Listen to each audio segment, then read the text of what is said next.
Hello friends. आज आप सभी के लिए लेके आए हम ग्रामीण समाज में बदलाव। आज हम बात करेंगे ग्रामीण समाज में बदलाव किस प्रकार होते हैं और क्या क्या ऐसी प्रक्रियाएं हैं तो वास्तव में परिवर्तन से संबंधित हैं। देखिए, यहाँ पर हम प्रक्रियाओं का यानी सोशल चेंज प्रोसेस हैं उनका भी हम जिक्र करेंगे, ताकि आपको ये पता है कि जो सामाजिक परिवर्तन आपके लिए अलग से टॉपिक रहा है जो प्रक्रियाओं वाला, वह सारी प्रक्रिया भी हमने यहाँ पर शामिल की हुई हैं, क्योंकि वही प्रक्रिया हैं जिनके कारण आप चाहे ग्रामीण समाज की बात करें हम, चाहे हम नगरीय समाज की बात करें, किसी भी समाज में परिवर्तन की जो हम बात करते हैं वह उन्हीं प्रक्रियाओं के से होकर ही गुजरता है। इसलिए हमने परिवर्तन की जो प्रक्रियाएं हैं वह भी इस क्लास के अंतर्गत शामिल कर रखी हैं। तो देखिए, आज की क्लास के अंतर्गत हम क्या क्या देखने जा रहे हैं फ्रेंड्स। तो आप देखेंगे, सबसे पहले हम बात करेंगे ग्रामीण समाज में होने वाले बदलाव की, साथ ही साथ डेफिनेशन की बात करेंगे, किन किन प्रकार से हमारे ग्रामीण समाज को परिभाषित करने का प्रयास किया गया है, और साथ ही सामाजिक परिवर्तन की क्या विशेषताएं कैरेक्टरिस्टिक्स हैं, परिवर्तन के क्या सिद्धांत हैं, उनके बारे में बात करेंगे। विभिन्न पहलुओं में परिवर्तन, क्या क्या पहलुओं में हमारे पास परिवर्तन ग्रामीण समाज के अंतर्गत संभव है, उसकी बात की जाएगी। और साथ ही साथ हम बात करने वाले हैं परिवर्तन की प्रक्रियाओं की, जो मूल रूप से आपके परिवर्तन से ही संबंधित हैं, चाहे वह ग्रामीण परिवर्तन हो, चाहे वह नगरीय परिवर्तन हो, या अन्य किसी प्रकार का सामाजिक परिवर्तन, इन्हीं प्रक्रियाओं से होकर गुजरता है।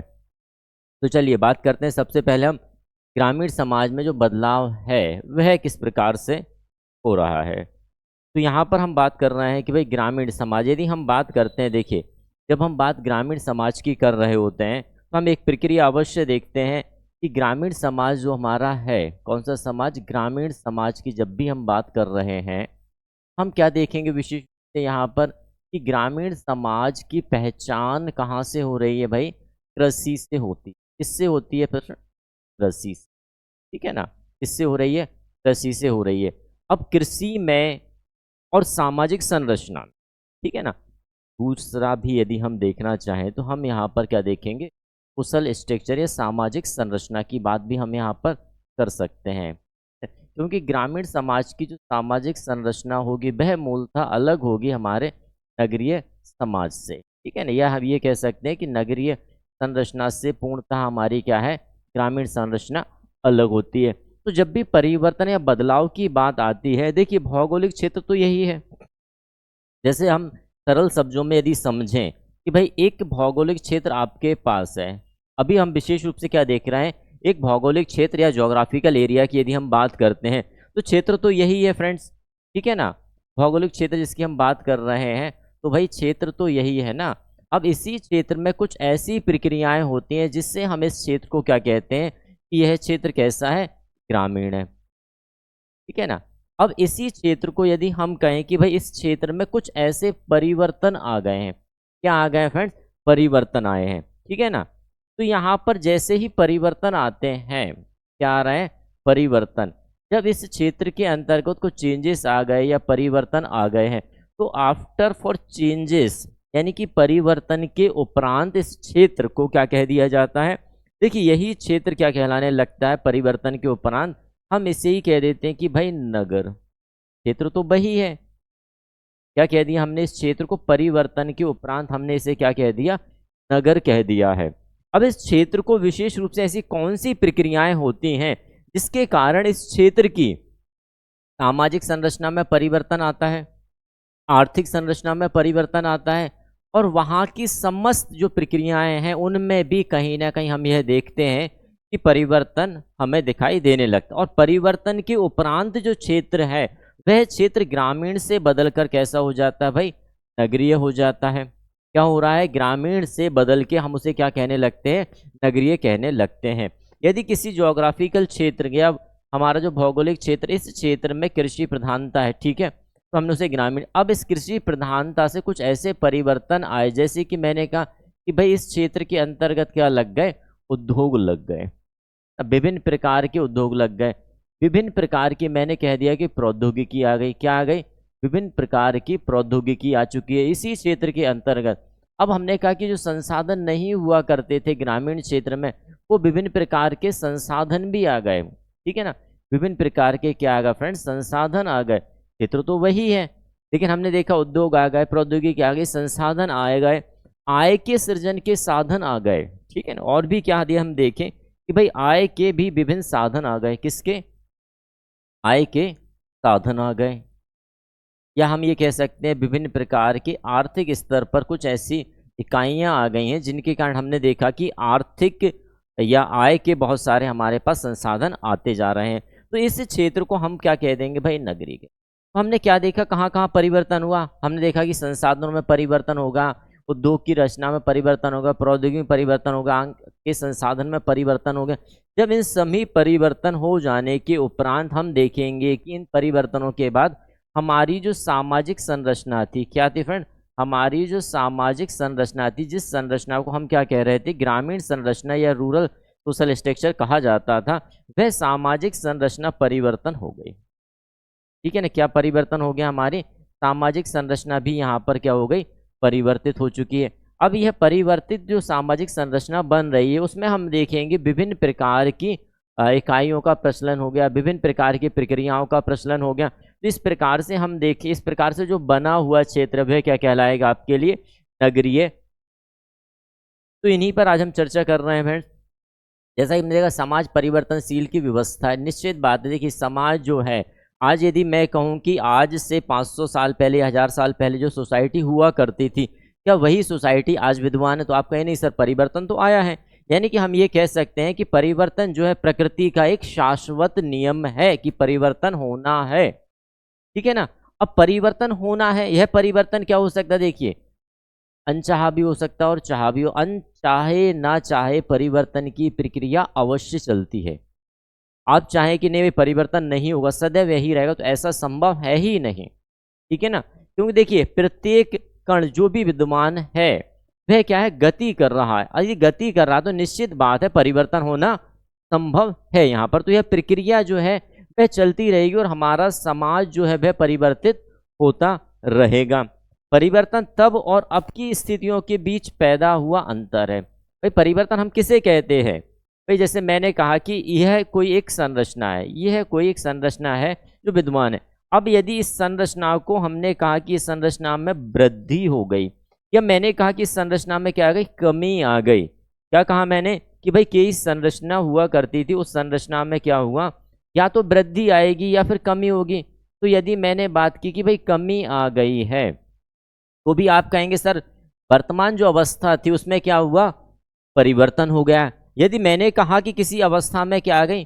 वृद्धि हो चुकी है, ठीक है ना। तो वृद्धि में भी आप क्या देखेंगे कि जो वर्तमान अवस्था थी उसमें क्या हुआ? परिवर्तन हुआ है। इस प्रकार हम कह सकते हैं कि भाई वृद्धि हो या कमी आए, दोनों स्थिति में हम उसे क्या कहेंगे? परिवर्तन कहेंगे। तो हम कह सकते हैं कि वर्तमान की अवस्था और पूर्व की अवस्था में जो अंतर है वही क्या होगा? परिवर्तन होगा।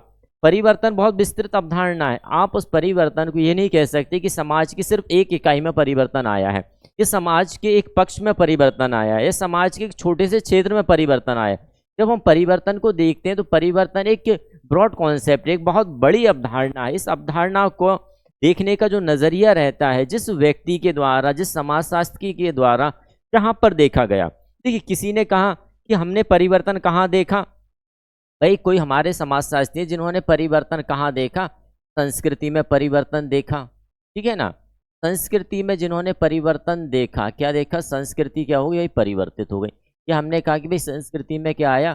परिवर्तन आया। तो उनका परिप्रेक्ष्य क्या? संस्कृति तक सीमित रहा, ठीक है। जैसे कि हम देखते हैं कि विभिन्न हमारे जो विचारक रहे, जैसे टायलर रहे, उन्होंने संस्कृति को विस्तार से समझाया। टायलर है हमारे, हर्स्कोविस्ट हैं हमारे, ठीक है ना।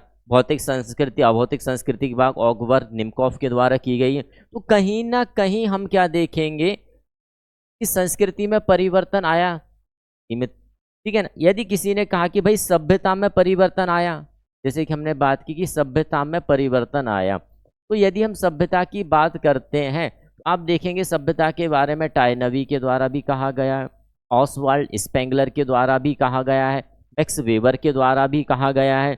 सभ्यताओं के आधार पर इनके द्वारा बताया गया है। तो आप कहेंगे सर परिवर्तन किस में आया? समाज में विद्वान एक सभ्यता में परिवर्तन आ गया। हमने क्या भाई भौतिक संसाधन या प्रौद्योगिकी की बात कर ली हमने। भाई यदि हमने प्रौद्योगिकी की बात कर ली कि प्रौद्योगिकी में क्या आया? परिवर्तन आया है।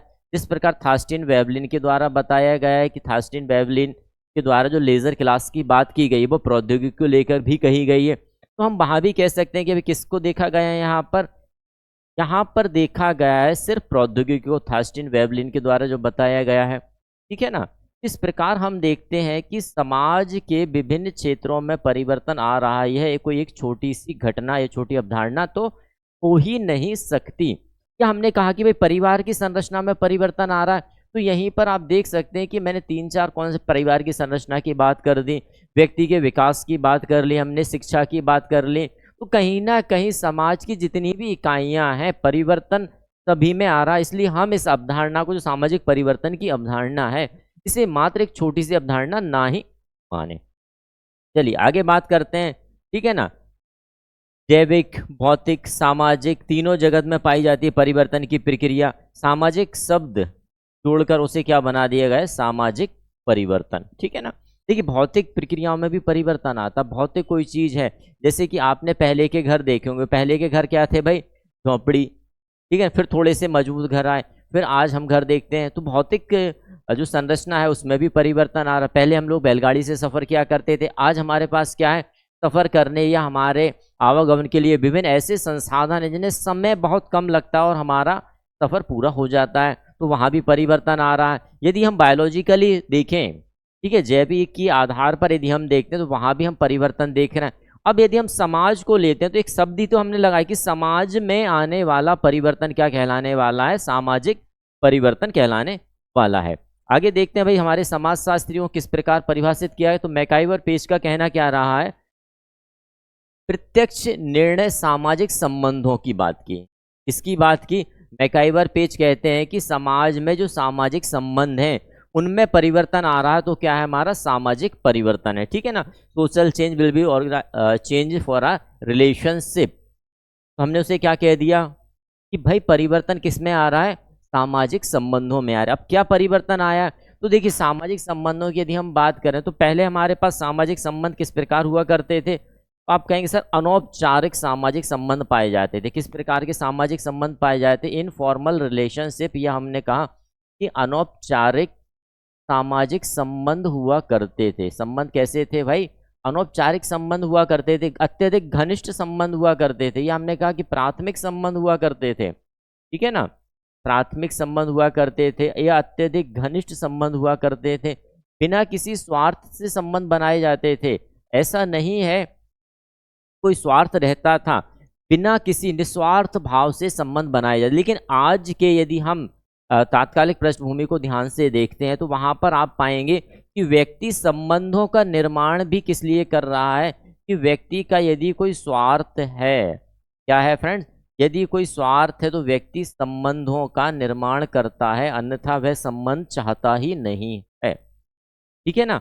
तो आज के समय पे हमने देखा कि संबंधों में परिवर्तन आ रहा। तो इन्होंने मैकाइवर पेज के द्वारा क्या कहा कि सामाजिक संबंधों में परिवर्तन आ रहा है, इसका मतलब क्या है, वह सामाजिक परिवर्तन कहा जाएगा, ठीक है।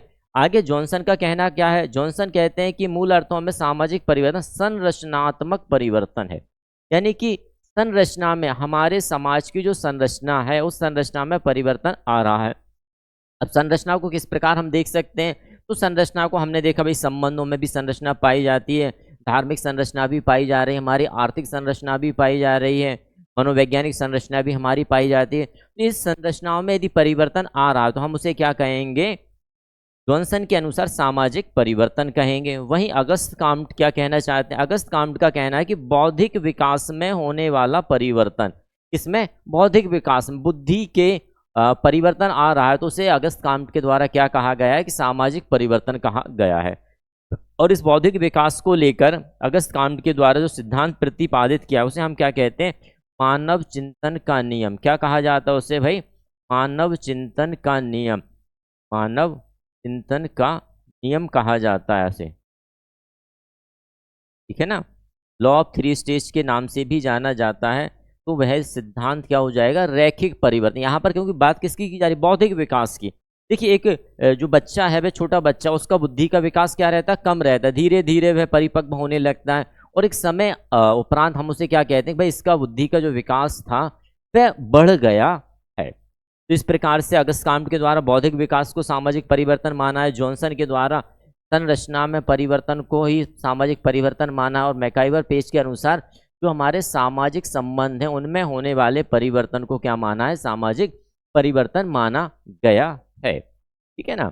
आगे बात करते हैं सामाजिक परिवर्तन की विशेषता में, कैरेक्टरिस्टिक्स ऑफ सोशल चेंज की। यदि हम ध्यान से देखें तो भाई यहाँ की प्रकृति क्या होने वाली है, नेचर क्या होने वाला है, तो हमने कहा कि समाज में परिवर्तन हो रहा है तो प्रकृति क्या हो जाएगी भाई, सामाजिक या सोशल हो जाएगी, यानी सामाजिक परिवर्तनों की प्रकृति क्या होने वाली है फ्रेंड, सामाजिक होने वाली है।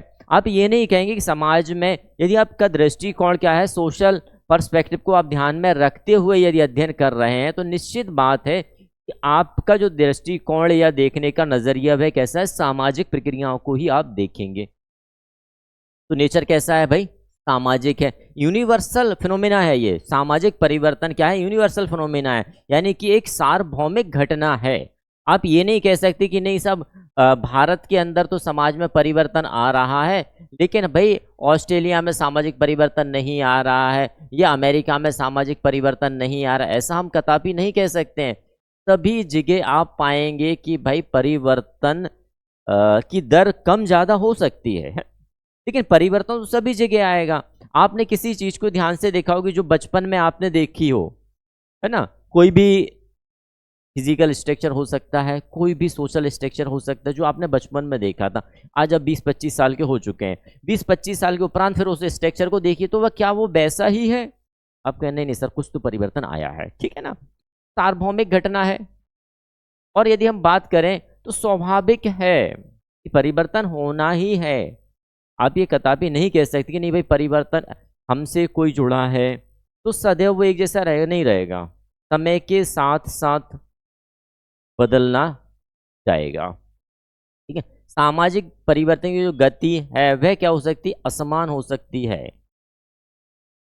हमने कहा ना कि कहीं कम परिवर्तन हो सकता है, कहीं ज्यादा हो सकता है। तो इस प्रकार से हम यदि गति को देखें तो वह गति क्या होगी, असमान होगी और कंपैरेटिव होगी, तुलनात्मक होगी। आप कहेंगे ना कि भाई यहाँ पर कहते हैं ना कि भाई यदि आज से कुछ समय पहले मैंने कहा कि भाई तलाक या विवाह विच्छेद की दर 10% थी, आज के समय यदि हम कहें कि भाई सर 30% भी है, 40% भी है, तो ये क्या है, आपने तुलना कर ली, यहाँ पर तुलनात्मक स्थिति से परिवर्तन आपको देखने को मिल जाएगा। जटिल या कॉम्प्लेक्स फैक्ट है भाई ये सामाजिक परिवर्तन। आप ये नहीं कह सकते कि आज इस भौतिक संरचना में इतना परिवर्तन हुआ है तो निश्चित बात है 10 साल के बाद इतना ही हो, ऐसा भी नहीं कह सकते। हाँ, एक अप्रोक्सीमेट हम रख सकते हैं, जैसे कि हमारे कई जो सिद्धांत हैं इस पर जाते हैं संभावना पर, क्या ऐसा 10 साल में यदि हुआ है तो आने वाले 10 साल में इतना ही होगा। ये एक संभावना के आधार पर हम लोग कहा करते हैं।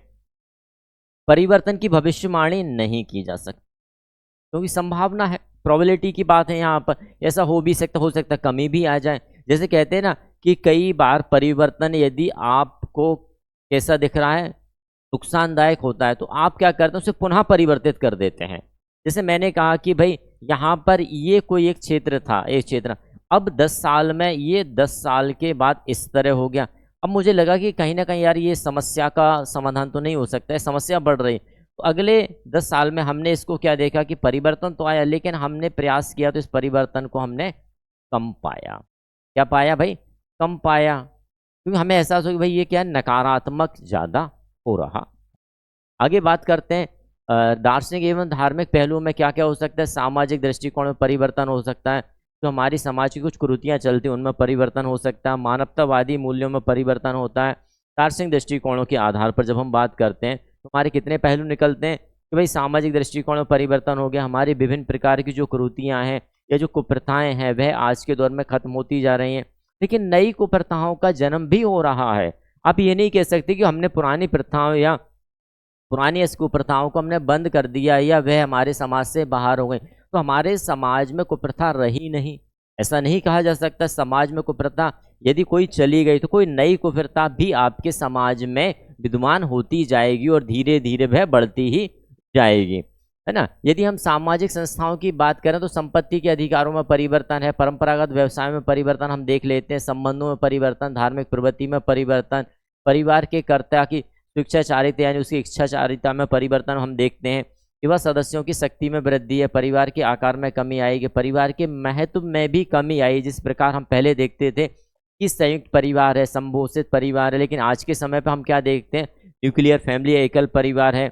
स्त्रियों की स्थिति में परिवर्तन आया, विवाह के धार्मिक कर्तव्य में परिवर्तन आ रहा है आज के समय पर, ठीक है ना। बहु विवाहों का निषेध में परिवर्तन आ चुका है, अंतरजातीय विवाह को मान्यता मिल गई है, विधवा पुनर्विवाह की मान्यता है, नातेदारी में परिवर्तन। तो ये हमारा क्या हो जाएगा, सामाजिक संस्थाओं की बात हो जाती है। यदि सामाजिक एवं आर्थिक औद्योगिक संगठनों की बात करें तो हम देखते हैं पहले हमारा जाति आधारित समाज हुआ करता था, लेकिन आज हमारा समाज कैसा है, वर्ग। तो हमने कहा कि भाई जातिगत जो भेदभाव हुआ करते थे वह कम हो चुके हैं, लेकिन वर्ग भेदभाव आज के समय पर बढ़ चुके हैं। हम कह तो रहे कि जातिगत भेदभाव जो हुआ करते थे वे कम हो चुके हैं, लेकिन बगल में हमने क्या देखा कि जो वर्ग का भेदभाव है, पार्शलिटी है हमारे क्लास में, वह भी क्या होती है, धीरे धीरे बढ़ती जा रही है। वहीं पर हमने छुआछूत या खान पान की बात करें तो बहुत सारे हमारे प्रतिबंध जो लगाए गए थे वह प्रतिबंध शिथिल हो रहे हैं या कम होते जा रहे हैं, ठीक है। साथ ही ये जजमानी प्रथा का महत्व कम हो चुका है। पहले जो हमारी जजमानी व्यवस्था चलती थी उसे हम सेवा भाव के रूप में देखा करते थे, लेकिन आज में जो प्रथा चल रही है एक सेवा वाली प्रथा, तो वह कैसी हो चुकी है, आर्थिक आधार ले चुकी है।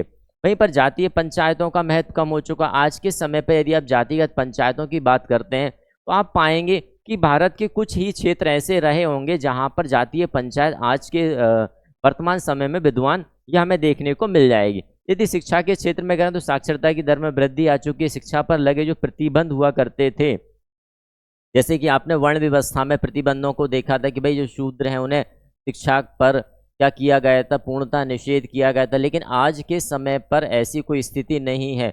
यदि आप सक्षम में, तो शिक्षा वर्ग मायने या जाति मायने नहीं रह गई है।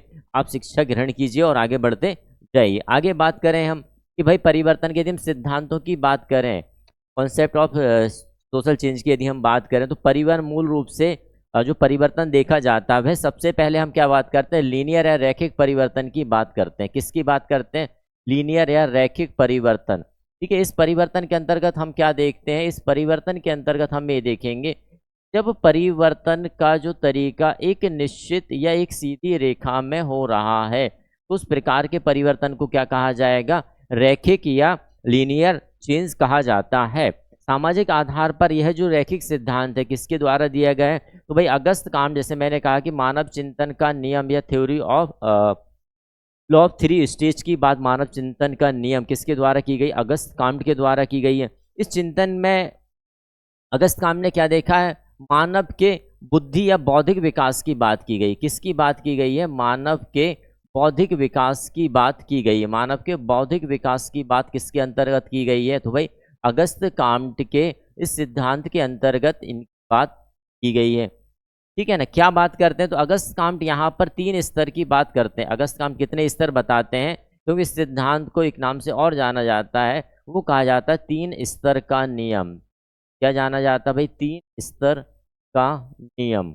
अब इस नियम में 3 स्तर कौन से बताते हैं, तो इनके द्वारा अगस्त काम्ट के द्वारा जो स्तर बताए गए हैं वह क्या है, सबसे पहला स्तर यह रखते हैं भाई आशावादी स्तर। क्या रखते हैं, आशावादी या थ्योरोलॉजिकल स्टेज। क्या रखा गया इनके द्वारा, आशावादी या थ्योरोलॉजिकल स्टेज की बात की गई है इनके पहले स्तर के अंतर्गत। अब इस स्तर में क्या कहा गया है अगस्त काम्ट के द्वारा, तो अगस्त काम्ट इस पहले स्तर के अंतर्गत यह बताते हैं कि जो मानव है उसका विकास या अपने आसपास होने वाली समस्त फिनोमेना या घटना के बारे में वह कैसा था, बौद्धिक विकास नहीं था, बुद्धि का स्तर निम्न था। तो उस समय प्रत्येक घटनाओं के लिए वह क्या मानता था, परलौकिक शक्तियों को माना करता था।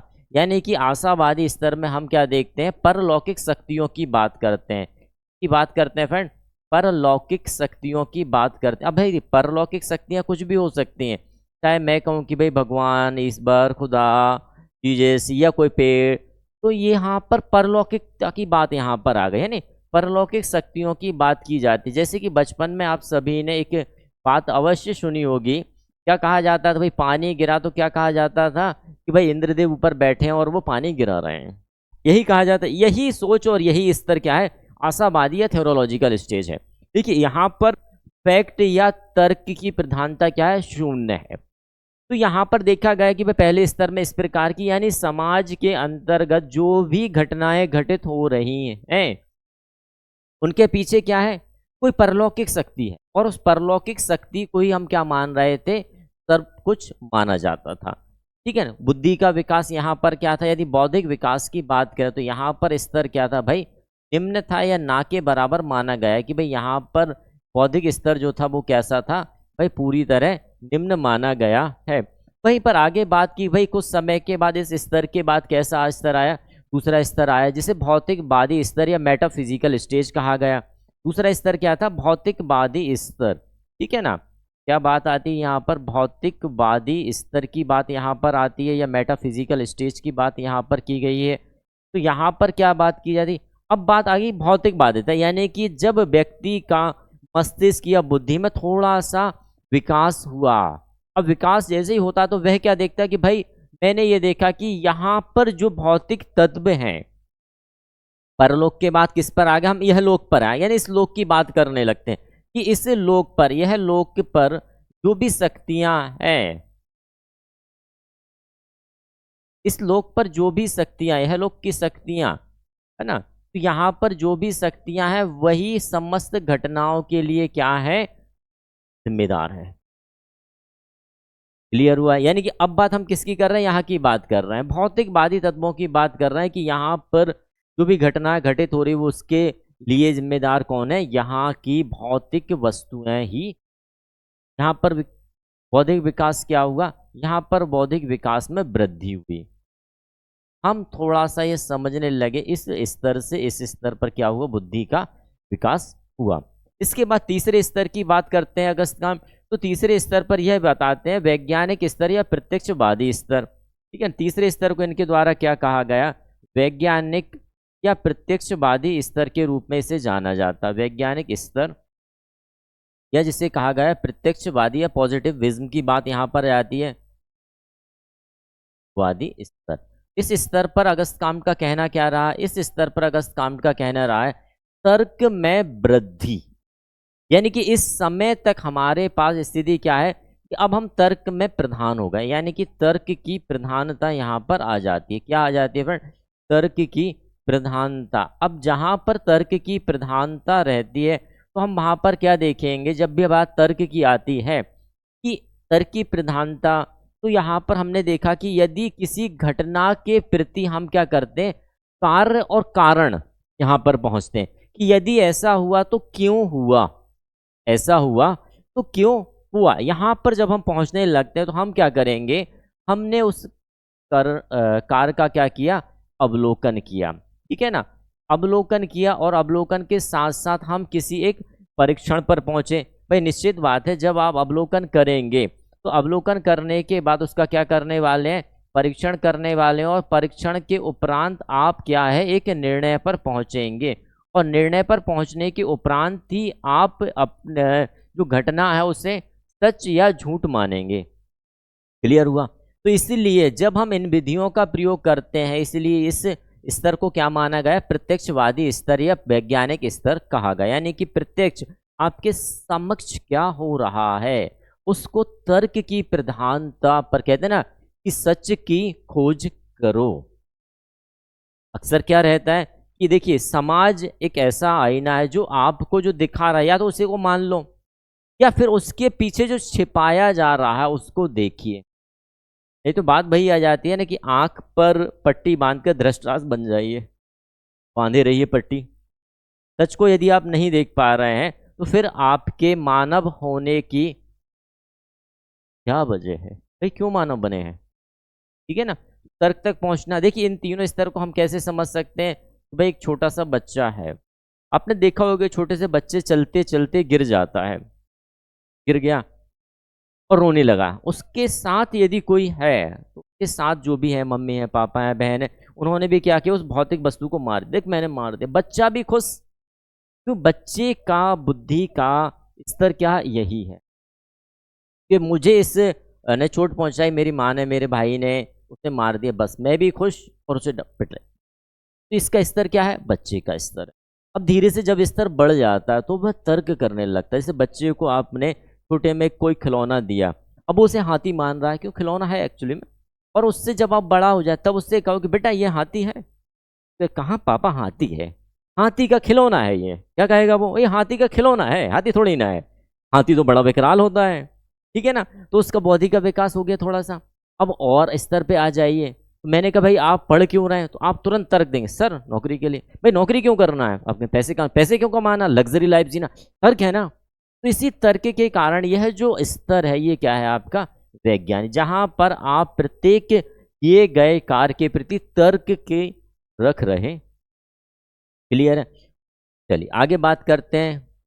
इसी प्रकार इमाइल दुर्खीम का जो सिद्धांत है, सामूहिक प्रतिनिधान, कलेक्टिव रिप्रेजेंटेशन या कलेक्टिव कॉन्शियसनेस के रूप में जाना जाता है, उसे हम कैसे देखते हैं, सामूहिक प्रतिनिधान। देखिए एक बात हम यहाँ कहेंगे कि भाई यदि आप सरल समाज को देखें, ठीक है, किसे देखने की बात की जा रही है, सरल समाज को।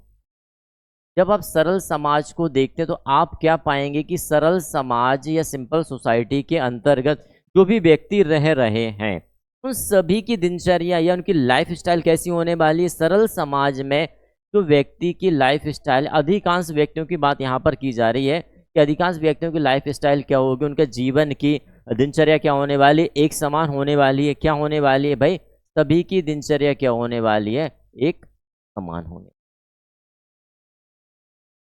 किसी को कोई परेशानी नहीं। भाई सुबह उठे सभी व्यक्ति एक जैसे हैं, सभी को वही करना है और शाम को वही उनका डेली रूटीन रहेगा, कोई परेशानी नहीं। लेकिन फिर यदि मैं बात करूं एक जटिल समाज की, एक ऐसा समाज जिस समाज के अंदर जटिलता बहुत, जैसे कि आज के समाज की जब हम बात करते हैं तो कहीं ना कहीं आज का जो समाज है वो जटिलता को लिए हुए, आज की सोसाइटी किसको लिए है भाई, जटिलता को लिए हुए। क्योंकि आज के समाज के अंतर्गत हम यह देखते हैं कि समाज में विभिन्न प्रकार की ऐसी व्यवस्था है जो काफ़ी जटिल व्यवस्था है।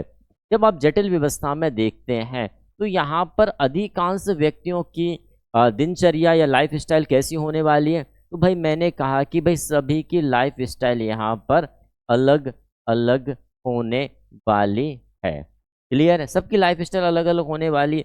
लेकिन यदि मैं कहूं कि इन सभी की लाइफ स्टाइल किसी एक घटना पर एक हो जाए, अभी क्या है, मैंने कहा कि भाई जटिल समाज के अंतर्गत स्थिति क्या है कि जटिल समाज के अंदर सभी की लाइफ स्टाइल क्या है, सभी की लाइफ स्टाइल अलग अलग है।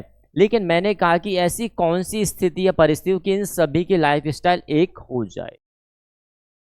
क्या कहा हमने कि विभिन्न अलग अलग लाइफ स्टाइल या दिनचर्या को जीने वाले व्यक्तियों की सोच कब एक हो जाती है, जब एक हो जाएगी तब आप उसे क्या कह दोगे, सामूहिक प्रतिनिधान या कलेक्टिव कॉन्शियसनेस। अब जैसे मैं कहूँ कि भाई यह एक जटिल समाज था, यहाँ पर ये मैंने कहा कि ये वकील, ये सब डॉक्टर साहब थे, ये इंजीनियर साहब थे, यहाँ पर ये जो थे ये कह रहे सब नॉन टीचिंग वाले हैं, या हमने कहा कि भाई टीचिंग, सभी की दिनचर्या सभी की लाइफ स्टाइल अलग है, ठीक है, जहाँ ये रह रहा है। लेकिन मैंने कहा कि भाई इस स्थान पर अचानक क्या हुई, जहाँ ये सभी रहते थे इस स्थान पर क्या हो गया भाई, आग लग गई। क्या हो गया, आग लग गई। तो स्थिति क्या होने वाली है भाई, क्या ये जो लॉयर साहब हैं, वकील साहब हैं, क्या ये अपना कानून की पुस्तक लेके कोर्ट में जाने का प्रयास करेंगे, नहीं, आग बुझाने का प्रयास करेंगे। भाई किसका करेंगे, आग बुझाने का। ये डॉक्टर साहब क्या करेंगे, अपना स्टेथोस्कोप लेकर क्या डॉक्टर अपने क्लिनिक पे जाएंगे, नहीं जाएंगे भाई, ये क्या करने वाले हैं, आग बुझाने का प्रयास करेंगे। ये इंजीनियर साहब क्या करेंगे, ये भी वही करेंगे, और ये टीचर साहब क्या करेंगे, ये भी वही करेंगे। यानी कि एक प्रकार से हमने देखा कि ये अलग अलग समूह थे, लेकिन यहाँ पर क्या हुई, सभी की सोच एक हो गई। इसी को क्या कहा जाएगा, सामूहिक प्रतिनिधान या कलेक्टिव कॉन्शियसनेस कहा जाएगा। जहाँ पर अलग अलग व्यक्तियों की सोच किसी एक परिस्थिति को लेकर क्या हो जाए, एक सहमतता हो जाती है, वहाँ पर हम क्या देखते हैं, कलेक्टिव कॉन्शियसनेस। देखिए जटिल था, सबकी सोच अलग थी, लेकिन जैसे ही सभी की सोच एक हुई तो हमने क्या देखा, यहाँ पर परिवर्तन। क्या देखा फ्रेंड्स, हमने देखा कि जैसे ही सोच एक होती है तो भाई यहाँ पर क्या आ जाता है, चेंजेस आ जाता है, परिवर्तन आ जाता है। क्लियर हुआ। आगे बात करें कार्ल मार्क्स के, तो कार्ल मार्क्स ने भाई कौन से सिद्धांत की बात की, कार्ल मार्क्स ने सिद्धांत की संघर्ष की बात करते हैं। कार्ल मार्क्स की बात करते हैं संघर्ष की बात करते हैं तो इनके द्वारा कहा गया है कि कोई भी युग हो, कोई भी काल हो, हमेशा संघर्ष विद्यमान रहता है। क्या विद्यमान रहता है? कार्ल मार्क्स के द्वारा कहा गया है प्रत्येक काल में, कोई भी काल इनके द्वारा कहा है तो भाई प्रत्येक काल के अंतर्गत, प्रत्येक काल में क्या है? प्रत्येक काल में संघर्ष है, ठीक है ना। और संघर्ष के कारण इनका कहना रहा है कि हमेशा संघर्ष के कारण दो वर्गों का निर्माण हो जाए। एक जिसे कहा गया है शोषित वर्ग, जिसे क्या कहा जाता है कि भाई जो शोषण कर रहा है, एक वर्ग कैसा होगा? शोषण करने वाला, ठीक है ना। एक वर्ग जिसे ये कहा जाता है भाई शोषण करने वाला वर्ग, ठीक है। और दूसरे वर्ग को क्या कहा जाएगा? शोषण सहने वाला या शोषित होने वाला। दूसरा वर्ग क्या है भाई? शोषित वर्ग है, तो भाई इस वर्ग को क्या है भाई? इस पे शोषण हो रहा है। तो इस प्रकार से इन दोनों वर्गों में क्या चलता रहेगा? हमेशा संघर्ष चलता रहेगा। ये जो शोषण करने वाला वर्ग है, जिसे मूल रूप से उच्च वर्ग की श्रेणी में रखा गया और इसे क्या रखा गया भाई? इसे निम्न श्रेणी में रखा गया। तो यह जो निम्न श्रेणी का वर्ग है, यह क्या चाहे? यह हमेशा चाहेगा कि मैं उच्च में आ जाऊं। और यह जो उच्च वर्ग है, ये क्या है? ये अपनी स्थिति बनाए रखेगा। यानी कि यह हमेशा किस लिए संघर्ष कर रहा है? कि मेरी जो स्थिति बन चुकी है मैं उसे क्या करूं? यथा स्थिति बनाए रखूं। क्या बनाए रखेगा भाई? ये इसलिए संघर्ष करेगा कि इसकी स्थिति यथा स्थिति में बनी रहे। और ये शोषित वर्ग ये हमेशा उच्च वर्ग में जाने के लिए क्या रहेगा? प्रयासरत रहेगा, उच्च वर्ग में जाने के लिए संघर्ष करता रहेगा। तो हम देखेंगे यह संघर्ष कर रहा, तो यहाँ पर भी हम क्या पाएंगे कि भाई यहाँ पर भी परिवर्तन आएगा। और यह जो स्थिति है, जो यथास्थिति की बात, तो यहाँ पर भी क्या आएगा? क्योंकि निश्चित बात हम कह रखे हैं कि समाज में परिवर्तन तो होना ही है। हमेशा यथास्थिति आपकी बन रह पाएगी क्या? नहीं रह। इस प्रकार संघर्ष की बात किसके द्वारा की गई? कार्ल मार्क्स के द्वारा की गई है, डेरेनडार्फ के द्वारा की गई है, रैंडल कॉलिंस के द्वारा की गई। ये सब संघर्षवादी हमारे विचारक रहे हैं। चलिए आगे बात करते हैं हमारे चक्रीय सिद्धांत के बारे में। देखिए चक्रीय सिद्धांत का आशय क्या होगा? अभी हम बात कर रहे थे रैखिक, यानी कि हमने बात की कि रेखा में होने वाला परिवर्तन। लेकिन मैं बात करूं कि भाई यदि आपका परिवर्तन किस प्रकार है? एक चक्र की भांति है। अब चक्र की भांति हमने कैसे कह दिया? तो ये चक्र की भांति परिवर्तन हो सकता है। देखिए यहाँ से कोई प्रक्रिया प्रारंभ हुई, ये ए है, ठीक है ना। यहाँ से फिर प्रक्रिया बी तक पहुंची, कोई नई स्थिति आई, फिर यहाँ से प्रक्रिया यहाँ आई और यहाँ से प्रक्रिया पुनः कैसी हो गई? ए तक। तो इस प्रकार हम देखेंगे प्रक्रिया यहाँ से प्रारंभ हुई और अंततः कहाँ आ गई? यहीं पर आ गई। यानी कि पुनः अपनी अवस्था तक, जो हमारी प्रारंभिक अवस्था थी, उस अवस्था से कई विभिन्न प्रकार की परिस्थितियों से गुजरते हुए हम अपनी अंतिम अवस्था को कहाँ लाते हैं भाई? जो प्रारंभिक अवस्था थी वहां पर ले आते हैं। तो इस प्रकार आप देखेंगे कि इस प्रकार से जो परिवर्तन हो रहा है उसे क्या कहा जाएगा? उसे चक्रीय परिवर्तन के रूप में पहचाना जाता है। तो चक्रीय परिवर्तन के अंतर्गत हम देखते हैं स्पेंगलर का चक्रीय परिवर्तन, ठीक है ना। चक्रीय परिवर्तन में हम किसे देखते हैं? स्पेंगलर को देख रहे हैं। तो स्पेंगलर ने भाई विश्व की 8 सभ्यताएं, इन्होंने सभ्यताओं को देखा और सभ्यताओं में देखते हुए स्पेंगलर क्या कहते हैं? स्पेंगलर का कहना रहा है कि जब कोई सभ्यता, देखिए यहाँ से किसी सभ्यता का प्रारंभ या उद्भव हुआ, ठीक है ना। अब यह उद्भव चलता जाएगा, बढ़ता जाएगा और एक अवस्था आएगी जब यह अपने क्या है? चरम बिंदु पर पहुंचेगा। किस बिंदु पर पहुंच चुका है? अब ये चरम बिंदु पर पहुंच चुका है। जब किसी सभ्यता के द्वारा वह सभ्यता अपने चरम बिंदु पर पहुंच जाती है, तो चरम बिंदु पर पहुंचने के बाद फिर क्या होता है? उसमें गिरावट आती है। देखिए चरम बिंदु, आपसे कहा कि भाई आप अपने हाईएस्ट पॉइंट पर पहुंच चुके, अब हाईएस्ट पॉइंट कुछ नहीं बचा। जब नहीं बचा तो क्या आएगा? तो भाई इसमें क्या आने वाली है? गिरावट आएगी। लेकिन जब गिरावट आ रही होती है तो आप पाएंगे कि एक नए सभ्यता का क्या होने लगता है? जन्म होने लगता है। जैसे ये सभ्यता यहाँ पर अपने निम्न स्तर पर आई तो आप देखेंगे कि एक दूसरी सभ्यता यहाँ से क्या हो रही है? बढ़ रही, और धीरे धीरे ये क्या हो जाता है? इस प्रकार से एक सर्कल बनने लगता है। यही बात हमारे कौन कह रहे हैं? स्पेंगलर कह रहे हैं, जिन्होंने 8 सभ्यताओं का अध्ययन किया और अध्ययन के उपरांत अपना जो प्रारंभ किया, उन्होंने कहा कि सभ्यताओं का जन्म उत्थान और पतन से होता है। उत्थान मैंने कहा ना, चरम बिंदु पर आ गई है उसका, फिर धीरे से क्या होने? पतन हो। अब जैसे जैसे इसका पतन होता जाएगा वैसे वैसे एक नई सभ्यता का विकास होता जाएगा और यही निरंतरता चलती रहेगी। वही चीज हमने देखी। सबसे पहले यदि हम कहें, हम कहाँ रहते थे? जहाज तक आदि मानव काल। फिर आदि मानव काल से हमने देखा कि भाई कालों में परिवर्तन हुए, ताम्रपाषाण आया, पुरापाषाण आया, नवपाषाण आया, और धीरे धीरे आज हम परिवर्तन चलते आ रहे हैं। लेकिन हमने देखा विभिन्न प्रकार की सभ्यताएं भी तो परिवर्तित हुई हैं। वह प्रक्रिया किसके द्वारा बताई, की आलोचना करते हुए सोरोकिन ने क्या कहा, सोरोकिन ने आलोचना की, उन्होंने कहा कल्पनाशील है ये, यानी आपकी कल्पना है, यथार्थ ऐसा नहीं है आलोचनात्मक दृष्टिकोण से। वहीं पर टायनबी के द्वारा, टायनबी भी हमारी चक्रीय सिद्धांत के अंतर्गत आते हैं। इनका कहना क्या रहा है, टायनबी का जो सिद्धांत है चुनौती और प्रत्युत्तर का सिद्धांत कहलाता है। इस सिद्धांत के अंतर्गत टायनबी क्या कहते हैं कि प्रत्येक अवस्था में जो भी सभ्यता, इनके द्वारा भी सभ्यताओं को केंद्र माना गया है, इनके द्वारा 21 सभ्यताओं का अध्ययन किया गया है, और इस अध्ययन के उपरांत इन्होंने कहा है कि समाज में जो परिवर्तन आता है वह चुनौती और उत्तर, चुनौती और प्रत्युत्तर इसी प्रकार से चलता रहता है। जैसे कि भाई यहाँ पर कोई सभ्यता विद्यमान है, ये क्या है, एक सभ्यता है।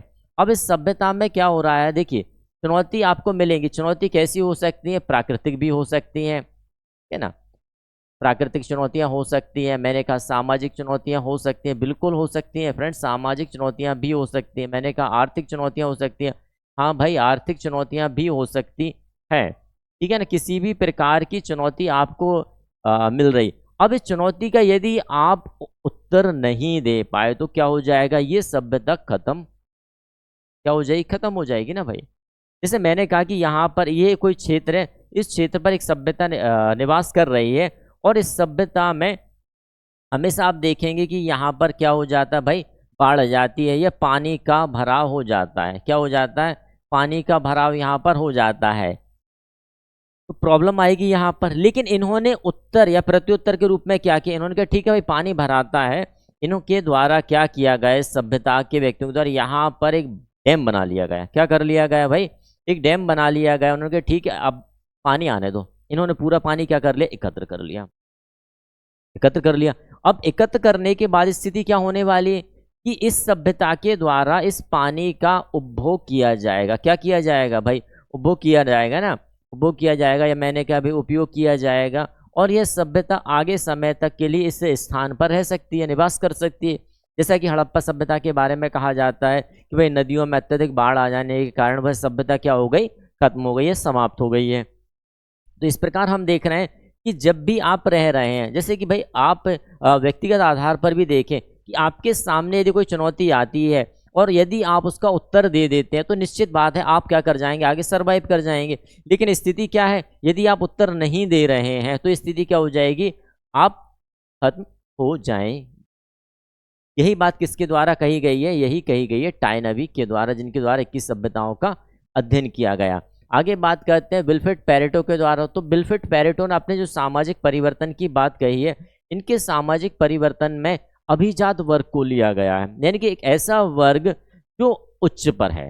यहाँ पर भी वर्ग की बात आती है, इसे इन्होंने कहा है जो समाज में उच्च स्थिति पर, उसे इन्होंने अभिजात कह दिया, और जो निम्न वर्ग, दो प्रकार के वर्गों का उल्लेख इनके द्वारा किया गया है, ठीक है ना। तो ये देखते हैं कि भाई जो उच्च वर्ग है, अब हमेशा तो उच्च वर्ग नहीं रहेगा, और एक इनके नीचे क्या चल रहा है, निम्न वर्ग चल रहा है। तो भाई निम्न वर्ग यदि प्रयास करेगा तो कुछ समय के बाद कहाँ बदल जाएगा, ये जो निम्न वर्ग है प्रयास के बाद इसमें आ जाएगा। जैसे मैंने कहा कि भाई उच्च वर्ग पर जो व्यक्ति बैठे हैं, कई बार स्थिति ये देखने को आ जाती है कि उच्च वर्ग बैठ के हम तो अब उच्च यथा स्थिति, से हमने पहले बात की कि उच्च वर्ग पर बैठा व्यक्ति क्या चाहता है, अपनी यथा स्थिति को बनाए रखना चाहता है, उच्च वर्ग यही चाहेगा। लेकिन उच्च वर्ग की स्थिति जो विल्फ्रेड पेरेटो के द्वारा बताई गई, वो क्या कहते हैं भाई, उच्च वर्ग में कई बार स्थिति यह आ जाती है कि यह उच्च वर्ग के लोग जिनके नीचे आसपास रहते हैं वो क्या चाहते हैं कि इस उच्च वर्ग को खत्म किया जाए, क्योंकि यहाँ पर ये जो बैठे हुए ये भी चाहते हैं कि ये आ जाए, है ना। तो इस प्रकार से यहाँ पर परिवर्तन चल रहा है, ये चला जाएगा फिर ये, और यही रोटेशन यहाँ पर चलता जाएगा। यहाँ पर तीन वर्गों के आधार पर विल्फ्रेड पेरेटो ने बताया, एक राजनीतिक आधार पर बताया है हमारे विल्फ्रेड पेरेटो के द्वारा, दूसरा इन्होंने आर्थिक वर्ग के आधार पर बताया है, और तीसरा इन्होंने वैचारिक वर्ग के आधार पर बताया कि दो प्रकार के वर्ग कैसे काम करते हैं। जैसे आर्थिक आधार पर सट्टेबाज और नियमित की बात करते हैं जो हैं, राजनीतिक आधार पर किसकी बात करते हैं, ये उच्च वर्ग, अभिजात वर्ग और निम्न वर्ग की बात करते हैं। तो इस प्रकार हम देखते हैं कि ये हमारा परिवर्तन देखने को मिल जाता है।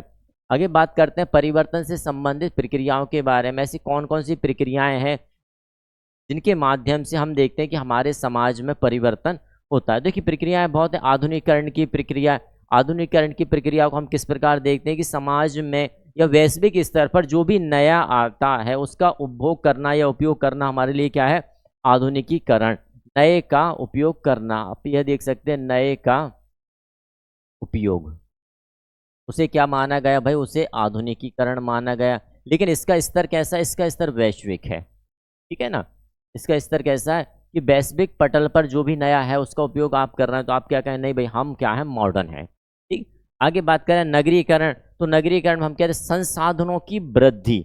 कोई भी स्थान ऐसा है जिसे हम ग्रामीण कह रहे हैं, ग्रामीण स्थान में यदि हम संसाधनों की बहुलता कर दें या ऐसे संसाधनों को उस ग्रामीण क्षेत्र में ला दें जिसके कारण स्थिति क्या हो जाए, वह नगर से ग्रामीण से बदलकर नगर की स्थिति में पहुंच जाएगा, तो उस प्रक्रिया को क्या कहा जाएगा, नगरीकरण कहा जाएगा। तो यहाँ पर हम कह सकते हैं नगर बनने की प्रक्रिया क्या है, नगर बनने की प्रक्रिया को क्या कहा गया है, नगरीकरण कहा जाता, ठीक है ना।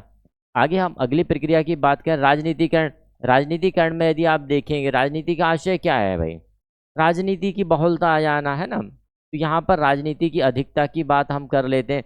जब प्रत्येक क्षेत्र में आपके पास जो भी क्षेत्र हैं उन क्षेत्रों में क्या है, राजनीति हस्तक्षेप करने लगे तो स्थिति क्या बन जाएगी आपकी भाई, राजनीतिकरण हो जाएगा। जैसे मैंने कहा भाई परिवार, तो परिवार में भी राजनीति आ गई, ठीक है ना। आप देखेंगे समाज में जो भी चीजें हैं, तो व्यवस्था बनी है, उस व्यवस्था के लिए एक राजनीतिक कानून हमारे पास आ रहा है। उसके कारण हम कहेंगे कि भाई प्रत्येक क्षेत्र में जब राजनीति आई तो हम उसे क्या कहा, राजनीतिकरण कहा गया। लौकिकीकरण, देखिए लौकिकीकरण किसकी अवधारणा, तो एम एन श्रीनिवास की अवधारणा क्या है, लौकिकीकरण। यहाँ पर वह क्या कहते हैं, जहाँ तर्क की प्रधानता आ जाती है उस प्रक्रिया को क्या कहा गया, तर्क की प्रधानता यदि आ चुकी है तो हमने उसे क्या कह दिया, लौकिकीकरण कह दिया है, ठीक है। क्रांति, समाज में आया हुआ अचानक परिवर्तन, ठीक है। अचानक परिवर्तन समाज में जब भी आता है तो हमने उसे क्या कहा, क्रांति कहा। जैसे कि भाई क्रांति का जो प्रारंभ होता है वह हालांकि एक लंबे समय तक हो। क्रांति एक प्रकार से किसी कुप्रथा के विरोध की बात की जा रही है या किसी अच्छी बात को मनाने की बात की जा रही है, तो इस प्रकार से हम किसे देखते हैं, क्रांति को देखते हैं। यह समाज में क्या आती है, अचानक आती है। तो इस प्रकार से हम कह सकते हैं क्रांति क्या है, समाज में आया हुआ ऐसा परिवर्तन जो अचानक आया है। विकास की बात करें तो देखिए विकास से परिवर्तन कैसे हो रहा है, जब विकास की बात आती है तो निश्चित बात है यहाँ पर भौतिक वादी परिवर्तन को देखा जाता है। विकास का आशय क्या, भौतिकवादी परिवर्तन को यहाँ पर मूल रूप से देखा जाता है। किस प्रकार के परिवर्तन को देखा जा रहा है, तो भौतिकवादी या इंफ्रास्ट्रक्चर या संरचना के परिवर्तन को, ठीक है। संरचना कौन सी है, भौतिकवादी संरचना फ्रेंड। जैसे यहाँ पर जैसे कि आप कहेंगे कि पहले के समय पे किसी से वार्तालाप करने के लिए हमारे पास क्या था, हम चिट्ठी पत्री लिखा करते थे। क्या लिखते थे, चिट्ठी पत्री लिखा करते हैं, आपने पता होगा अंतर्देशीय पत्र चला करते थे, उस पर लेटर लिखा है, आपने भेज दिया है पोस्ट के माध्यम से, फिर वह 10-15 दिन में पहुंच रहा है, फिर वहां से लेटर लिखाएगा, फिर रिटर्न आएगा, तो हमारे पास कम्युनिकेशन होता था। लेकिन धीरे से हमारे पास क्या आया भाई, मोबाइल आया, आज इंटरनेट का दौर। ये क्या है, इसे विकास कहेंगे। बड़ी बड़ी सड़कें आ गई, गांव, विभिन्न गांव, सभी गांव नगरों से जुड़ गई, ये क्या है, ये विकास में आया। यानी जितना भी हमारा भौतिकवादी संरचना में जो परिवर्तन आता है उसे हम क्या कहते हैं, विकास ही कहेंगे। संघर्ष, भाई संघर्ष क्या है, जब आप कहते हैं ना कि प्रत्येक अवस्था में मुझे कुछ प्राप्त करना है, इस संघर्ष थोड़ा सा यहाँ पर नकारात्मक दृष्टिकोण को ध्यान में रखते हो। कौन सा दृष्टिकोण, नकारात्मक दृष्टिकोण भी इसमें जुड़ जाता है। इस प्रकार नकारात्मक दृष्टिकोण जोड़ने के उपरांत आप किसी चीज को प्राप्त करते हैं तो उसे आप क्या कहोगे, संघर्ष। जैसे मैंने कहा कि कुछ भी हो जाए मुझे ये चीज चाहिए, अब इसके लिए मैं नकारात्मक पे मैं अपने जो प्रतिबंधी है उसे कहीं ना कहीं डरा भी सकता हूँ, नकारात्मक प्रक्रिया को भी फॉलो कर सकता हूँ, तो उसे क्या कहा जाएगा, उसे संघर्ष कहा जाएगा, ठीक है। जैसे कहा था ना, साम दाम दंड भेद कुछ भी करो मुझे ये चाहिए, भाई आप क्या करना चाहते हैं, संघर्ष। नेक्स्ट की बात कर रहे हैं, पश्चिमीकरण। अब पश्चिमीकरण को क्या किया है, तो देखिए यहाँ पर पश्चिमीकरण की अवधारणा भी किसके द्वारा दी गई है, अवधारणा भी एम एन श्रीनिवास के द्वारा दी गई है। इस अवधारणा के अंतर्गत हम क्या देखते हैं कि जब पश्चिम देशों की संस्कृति को अपनाना, कौन से पश्चिम देशों की संस्कृति को अपनाना ही क्या कहलाता है, पश्चिमीकरण कहलाया। पश्चिमी देशों की संस्कृति को अपनाना, किसको अपनाना भाई, संस्कृति को अपनाना, तो क्या कहलाएगा भाई, वो पश्चिमीकरण कहलाया। जब आप अपनी भारतीय संस्कृति को छोड़कर क्या कर रहे हैं, पश्चिम के देशों की संस्कृति को अपना रहे हैं, तो यह प्रक्रिया क्या कहलाई, पश्चिमीकरण कहला। और जब इस प्रक्रिया के अंतर्गत हम क्या देखते हैं, परिवर्तन देख रहे हैं, परिवर्तन होगा। औद्योगिकरण, उद्योगों को लगने की प्रक्रिया, किसकी, उद्योगों की स्थापित होने की प्रक्रिया। अत्यधिक उद्योग जब स्थापित हो जाते हैं तो आप क्या कहोगे इसे, भाई औद्योगिकरण हो गया, बहुत सारे उद्योग लग गए, तो आप क्या कहोगे, भाई उद्योगीकरण हो गया, यही ना कहोगे। संस्कृतिकरण, संस्कृतिकरण में क्या आता है, देखिए यह अवधारणा भी एम एन श्रीनिवास की है। और संस्कृतिकरण को हम किस प्रकार से देखते हैं, जब संस्कृतिकरण में उच्च जाति और निम्न जाति की बात यहाँ पर एम एन श्रीनिवास करते हैं अपने रामपुरा गांव के अध्ययन के उपरांत। उन्होंने यह बताया कि जब उच्च जाति, सॉरी निम्न जाति, उच्च नहीं निम्न जाति है ना, निम्न जातियों के द्वारा निम्न जाति उच्च का अनुसरण करे, जाति उच्च का अनुसरण, उस प्रक्रिया को क्या कहा जाएगा, संस्कृतिकरण। जैसे कि भाई उनके द्वारा उच्च जाति किस प्रकार बताएगा, उच्च जाति, द्विज जाति या प्रभु जाति के बारे में क्या बताया कि एक भौगोलिक क्षेत्र के अंतर्गत जो जाति वहाँ की आर्थिक आधार पर, राजनीतिक आधार पर, सामाजिक आधार पर अपना प्रभुत्व रख रही है, तो उस पर्टिकुलर क्षेत्र की वह क्या कहलाने वाली है, उच्च जाति कहलाएगी। अब बाकी क्या कहलाने वाली, तो बाकी भाई निम्न जाति हो जाएंगी। अब निम्न जाति क्या चाहती है कि समाज में उसे भी उतनी प्रतिष्ठा, प्रभुत्व मिलने, तो वह क्या करती है, अपनी उन उच्च जाति की संस्कृति का अनुसरण करने लगेगी। और जैसे ही अनुसरण करती है तो अनुसरण में क्या पाया जाएगा, एक पीढ़ी, दो पीढ़ी के उपरांत वह अपने आप को उच्च जाति का दावा करने लगती है। इस प्रकार से हम देखते हैं कि संस्कृतिकरण के अंतर्गत एक पद मूलक परिवर्तन होता है। यह वास्तविक परिवर्तन है, पद मूलक परिवर्तन है। चलिए, तो परिवर्तन तो है ना, हम सामाजिक परिवर्तन की ही बात कर रहे हैं। प्रगति की बात करें या प्रोग्रेस की बात करें, तो प्रोग्रेस या प्रगति क्या है, तो निश्चित दिशा यहाँ पर बात की जाएगी। तो भाई हमने कह दिया कि निश्चित दिशा, इस दिशा में, तो भाई निश्चित दिशा, और निश्चित दिशा के साथ साथ हमने क्या है, कह सकते हैं कि आप प्लानिंग के दौरान, है ना, या हाँ बिल्कुल प्लानिंग के उपरांत निश्चित दिशा भी होगी। आपने कह दिया प्लानिंग। जब आप इस प्रकार से कोई परिवर्तन करते हैं, प्रकार से जब आपको कोई परिवर्तन आता तो उसे आप क्या कहोगे, प्रगति या प्रोग्रेस कहोगे। जैसे कि आप देखते हो कि जब भी कोई कंस्ट्रक्शन का कार्य चल रहा होता है तो अब वहाँ पर क्या लिखा रहता है, एक बोर्ड लगा रहता है, उस बोर्ड पर क्या लिखा, कार्य प्रगति पर है, वर्क इन अ प्रोग्रेस, ठीक है ना। यानी कि एक सकारात्मक दृष्टिकोण को ध्यान में रखते हुए, दिशा निश्चित रखते हुए, प्लानिंग के तहत आपने जो परिवर्तन किया है वह परिवर्तन क्या होगा, वह परिवर्तन होने वाला है प्रगति, प्रोग्रेस होने वाला है, ठीक है ना। उद्विकास, उद्विकास की जब भी बात आती है तो उद्विकास क्या है, इसमें भी हम क्या देखते हैं, एकाएक परिवर्तन देखते हैं। इसमें भी परिवर्तन कैसे आता है, इसमें भी माना गया है कि भाई दिशा,